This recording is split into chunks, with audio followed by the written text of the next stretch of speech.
वसई विरार महानगरपालिका अंतर्गत भरती निघालेली आहे. Staff nurse, pharmacist, lab technician आणि अन्य भरपूर पदासाठी भरती निघालेली आहे. त्याच्यामध्ये डॉक्टर आहे आणि भरपूर पद आहेत. त्याच्यामध्ये लास्ट डेट बघा 6 फेब्रुवारी 2026 तुम्ही फॉर्म भरू शकता. त्याचं डिटेल नोटिफिकेशन हे आहे 23 तारखेचं नोटिफिकेशन आहे. वसई विरार महानगरपालिका जाहीर सूचना राष्ट्रीय नागरी आरोग्य अभियान NUHMच्या अंतर्गत ही भरती निघालेली आहे. तर याच्यामध्ये बघा त्यांनी सांगितलं की NTEP आणि NUHM या दोन प्रोग्रामच्या अंतर्गत ठोक मानधन तत्वावर व कंत्राटी पद्धतीने 11 महिने कालावधीकरिता हे भरती निघालेली आहे. तर याच्यामध्ये बघा आता डॉक्टरसाठी पण आहे हे, आता हे वरचं पूर्ण डॉक्टरसाठी आहे आणि बाकी खाली staff nurse, GNM, pharmacist, lab technician त्यांच्यासाठी पण आहे. डॉक्टरसाठी पण वॉक इन इंटरव्ह्यू आहे आणि त्यांच्यासाठी पण 2 फेब्रुवारी ते 6 फेब्रुवारी वेळ दिलेला आहे त्यांनी.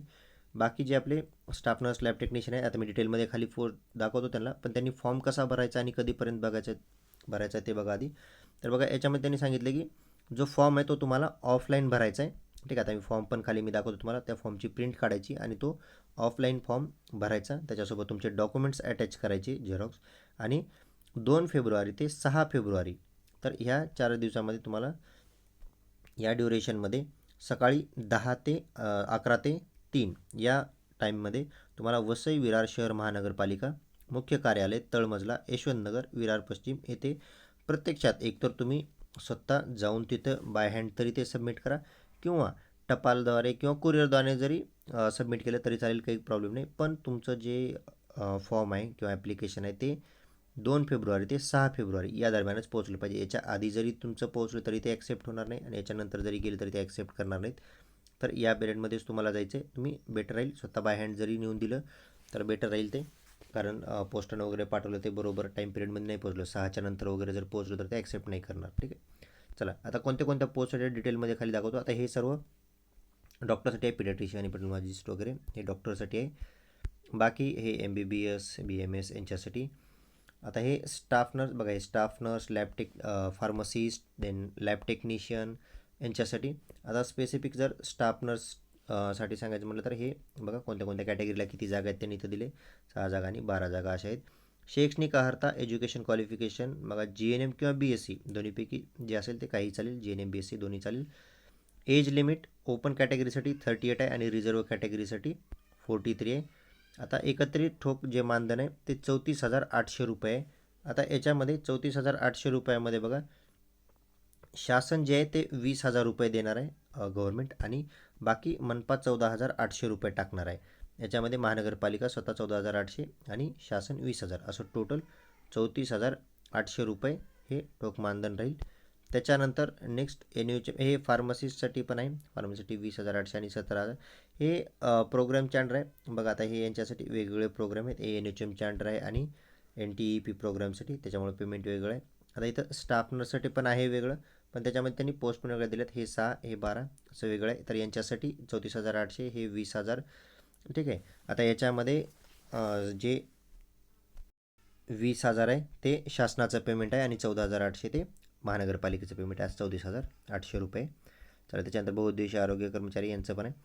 आता याच्यामध्ये एज लिमिट मी आता सांगितलं तुम्हाला काय काय. अर्ज भरण्यासाठी सूचना, तर तुम्हाला खाली मी फॉर्म दाखवेल, तो फॉर्म भरायचा आहे आणि तो आता मी वर सांगितलेल्या ॲड्रेसवर तुम्हाला तो नेऊन जमा करायचा आहे.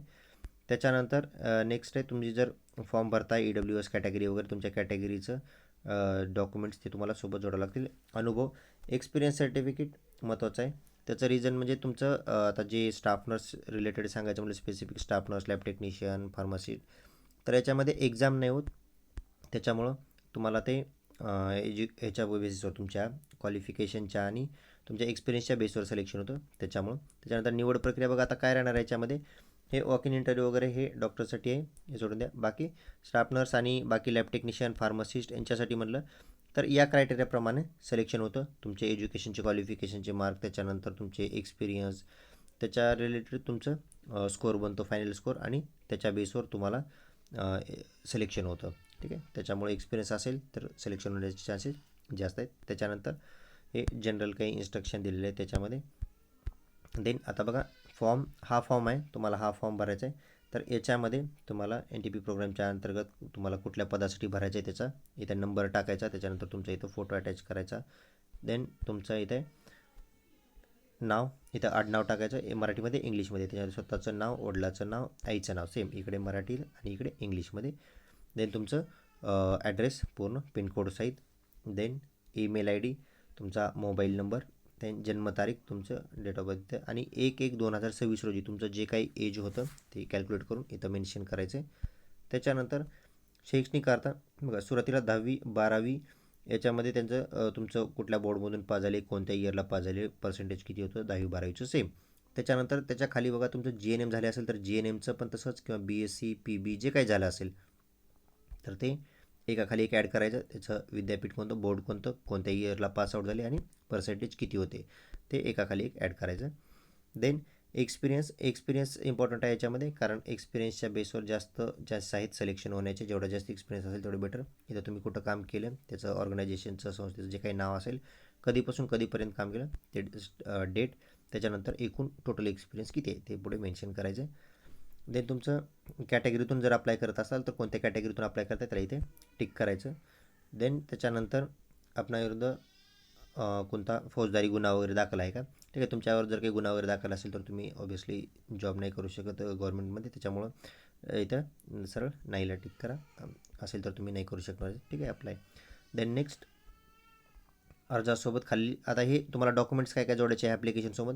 बघा, शैक्षणिक पात्रता तुमचं 10वी 12वी त्याच्यानंतर पदवीपर्यंत जे काय असेल, तुमचं GNM झाले असेल, GNM किंवा BSc जे झालं असेल त्याचे सर्व मार्कशीट, पासिंग सर्टिफिकेट सर्व, 10वी 12वी GNM BSc याची मार्कशीट, पासिंग सर्टिफिकेट सर्व.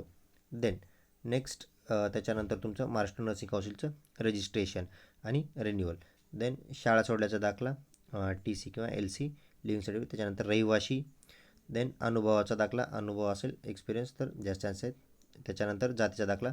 तुम्ही जर कॅटेगरीमधून अप्लाय करताय तर तुम्हाला ते कॅटेगरीचं सर्टिफिकेट आणि कास्ट व्हॅलिडिटी द्यावं लागेल. कास्ट व्हॅलिडिटीचं इतकं मॅन्डेटरी नाही, पण कास्ट सर्टिफिकेट तुम्हाला मॅन्डेटरी द्यावं लागेल जर तुम्ही कॅटेगरीमधून फॉर्म भरताय तर.